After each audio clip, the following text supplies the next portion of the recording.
नमस्कार, बहुत बहुत स्वागत है आपका। मैं हूं आपके साथ ऋतु ज्ञानवानी। आप देख रहे हैं न्यूज 18 का डिजिटल प्लेटफॉर्म।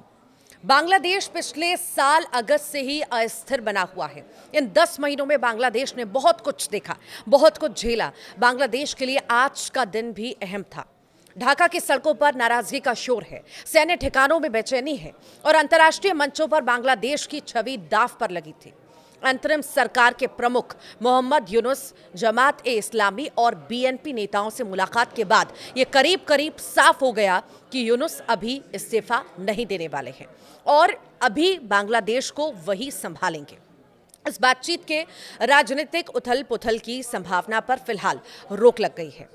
84 साल के नोबेल शांति पुरस्कार विजेता मोहम्मद यूनुस, जो चुनाव होने तक कार्यवाहक सरकार के मुख्य सलाहकार के रूप में नेतृत्व कर रहे हैं, उन्होंने सत्ता के लिए संघर्ष कर रहे प्रतिद्वंदी राजनीतिक दलों से उन्हें अपना पूरा समर्थन देने का आह्वान किया है।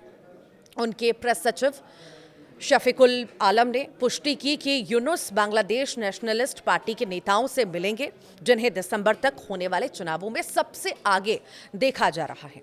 और अगस्त 2024 में छात्र नेतृत्व वाले विद्रोह के बाद पहली बार प्रधानमंत्री शेख हसीना को भागना पड़ा। यूनुस मुस्लिम बहुल देश की सबसे बड़ी इस्लामी पार्टी जमात इस्लामी के नेताओं से भी मिलेंगे।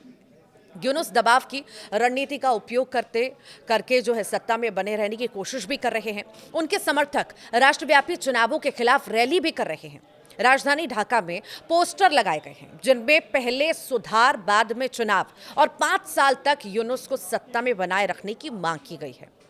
नोबेल पुरस्कार विजेता को पिछले साल शेख हसीना के सत्ता से बाहर होने के बाद बनी अंतरिम सरकार का मुख्य सलाहकार नियुक्त किया गया था। यह अस्थायी व्यवस्था चुनावों तक चलने वाली थी, लेकिन आलोचकों का दावा है कि अब वो चुनावों का सामना किए बिना सत्ता में बने रहने की कोशिश कर रहे हैं।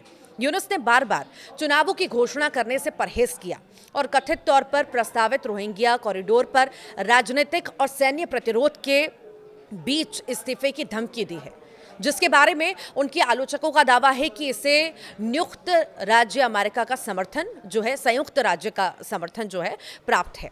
इससे देश के राजनीतिक परिदृश्य में उथल पुथल मच गई। उनके समर्थकों ने आज ढाका में मार्च फॉर यूनुस नामक एक रैली की योजना भी बनाई थी।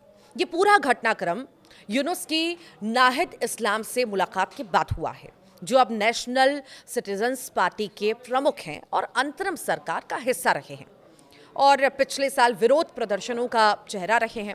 यूनुस के आलोचकों का तर्क है कि वो अब इस्लामी कट्टरपंथियों की मदद से अपने प्रवास को बढ़ाने की कोशिश कर रहे हैं, जो छात्रों के आंदोलन का इस्तेमाल एक प्रॉक्सी के रूप में कर रहे हैं।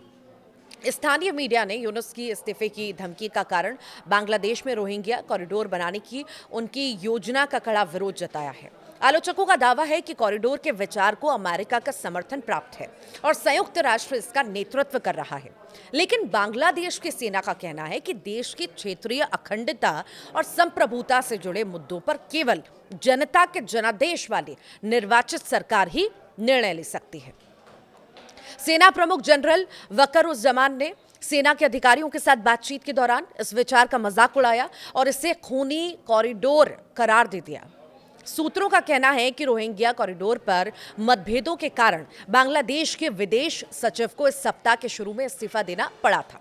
इससे पता चलता है कि यूनुस अब खुद को घिरा हुआ पा रहे हैं और उन पर आरोप लग रहे हैं कि वे विदेशी खिलाड़ियों के इशारे पर काम कर रहे हैं। यूनुस सेना असंतुलन सेना द्वारा चुनावों के लिए किए जा रहे जोरदार दबाव से उभरता है। सेना प्रमुख ने कहा है कि दिसंबर तक मतदान हो जाना चाहिए, जिससे यूसुफ के लिए सत्ता में बने रहना मुश्किल हो जाएगा। हसीना की धुर विरोधी खालिदा जिया की अगुवाई वाली बांग्लादेश नेशनलिस्ट पार्टी तटस्थ रुख अपनाए हुए है। हालांकि वो नहीं चाहती थी कि यूनुस इस्तीफा दे, लेकिन उसने दिसंबर तक चुनाव कराने की मांग की है। उसका तर्क है कि अंतरिम सरकार का काम चुनाव होने तक अस्थायी रूप से शासन करना है।